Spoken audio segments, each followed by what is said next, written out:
Эта история произошла с семьей Уильямс, состоящей из трех человек, молодой пары и их сына, которому было всего несколько месяцев от роду.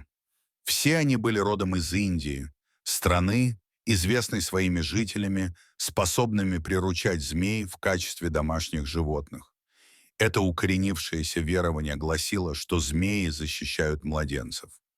В этом случае Лео получил змею в подарок от своего отца, который твердо верил, что это животное защитит новорожденного от любого зла, представленного любыми насекомыми, которые могут пробраться в дом и причинить вред малышу.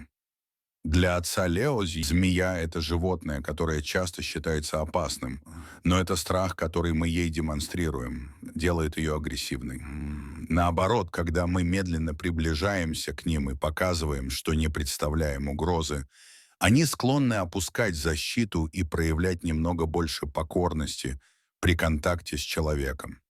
Даже с достаточной степенью доверия они могут стать очень хорошими защитниками, поскольку будут прогонять насекомых и животных, которые действительно могут причинить какой-либо вред. Тем не менее, мужчина был не очень доволен идеей, поскольку мы больше не живем прошлыми временами, и убеждения меняются по мере того, как общество модернизируется. Однако из уважения он не отказался от подарка своего отца. Змеи — это животные, с которыми нужно обращаться очень осторожно, потому что в зависимости от вида один укус может парализовать человека или даже лишить жизни, не говоря уже о тех змеях, которые извиваются вокруг нашего тела и могут задушить нас без возможности что-либо предпринять. В целом, змея является одним из животных, которые внушают больше всего страха в мире, и не без оснований, ведь их внешний вид и поведение вызывают это чувство опасности. Поэтому, конечно, не рекомендуется держать одно из этих животных в качестве домашнего питомца. В настоящее время существует около 3000 видов змей, и менее 10% из них ядовиты.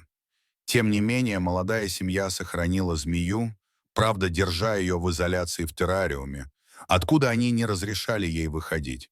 Или, по крайней мере, так они думали.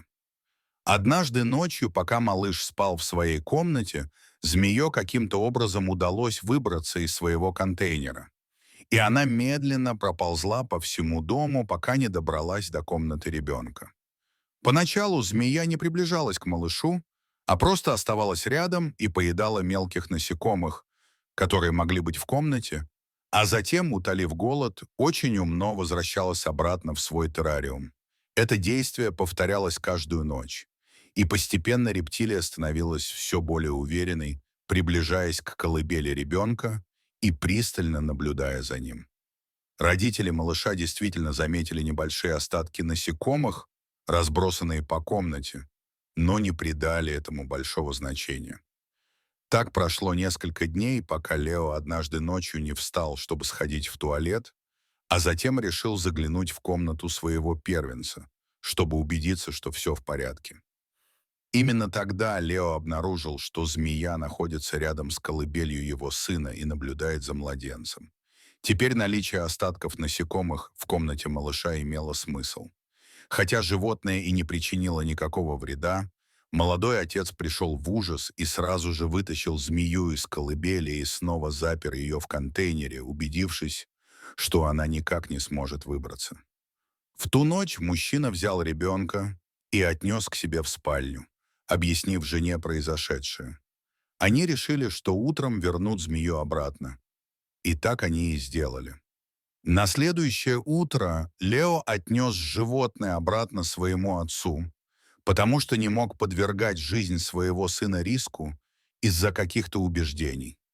Отец мужчины протестовал, сказав сыну, что именно для этого он и подарил ему эту змею, чтобы она охраняла его сына всю ночь и, конечно, не принял, когда тот хотел вернуть змею.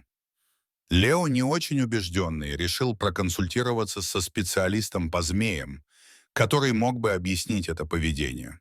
Как только мужчина объяснил эксперту, что происходит с этим животным, эксперт очень терпеливо объяснил Лео, что на самом деле происходит. Змея на самом деле не причинила вреда ребенку, потому что еще не была готова к атаке.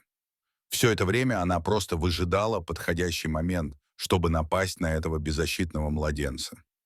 Если бы вы подождали еще пару дней, прежде чем прийти, ваш сын, вероятно, уже не был бы жив, сказал эксперт. Услышав это, Лео не знал, верить ему или своему отцу. Тем не менее, он принял наименее рискованное для своей семьи решение и отдал змею в зоопарк, где о ней могли бы позаботиться, так как ему тоже не казалось справедливым убивать или выпускать ее в город. Вполне возможно, что его отцу это решение не понравится, но безопасность его семьи была для него важнее всего. Хотя и возможно, что некоторые змеи, выращенные в неволе, могут развить более ручной характер и даже сосуществовать с людьми, те, что выросли на воле, следуя своим инстинктам, не упускают возможности атаковать свою добычу в самый подходящий момент, будь то человек или любой другой вид животного. Для нашей второй сегодняшней истории у нас есть случай Макса, кота, который в настоящее время считается героем в Австралии. И я расскажу почему. Мы находимся в Квинсленде, Австралия. Семья Браунов– типичная семья среднего класса, живущая в пригороде. Она состоит из пары, их двоих детей и, конечно же, не может обойтись без их питомца Макса, восьмилетнего кота, который был с ними с тех пор, как был совсем крошечным котенком. Макс был свидетелем рождения детей этой семьи и наблюдал, как они росли. Дети, которым сейчас 5 и 6 лет, выросли под чутким надзором Макса и, конечно же, любили его как еще одного члена семьи. В то воскресенье, как и любое другое, двое малышей играли во дворе своего дома, а их родители готовили вкусный обед в доме. Рядом с малышами, как обычно, находился Макс, наблюдая за ними издалека.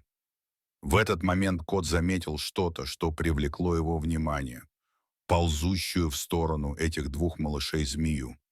Только это была не просто змея, а восточный коричневый змей, вторая самая ядовитая змея в мире.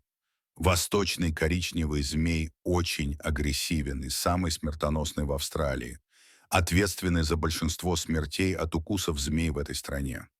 Поэтому австралийские власти призывают своих граждан, увидев такую змею, немедленно бежать, поскольку столкновение с ней может иметь фатальные последствия.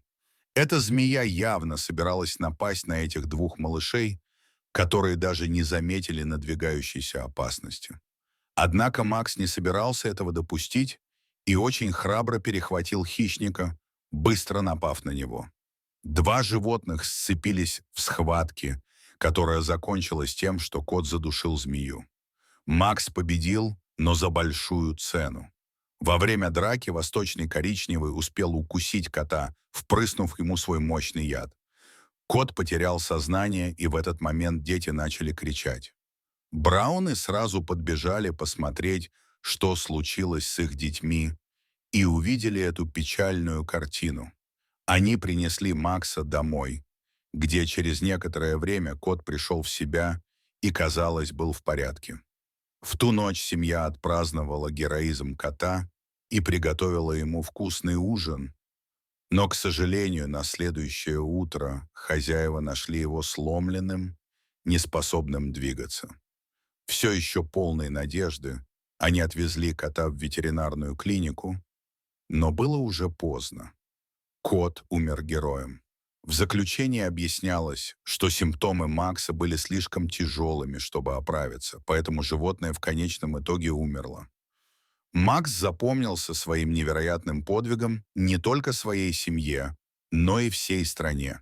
Благодаря ему эти двое детей остались в живых. Дорогие зрители, что вы думаете об истории Макса?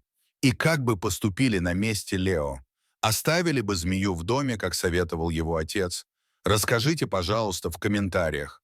А если вам понравилось это видео, то ставьте лайк и подписывайтесь на наш канал. До свидания.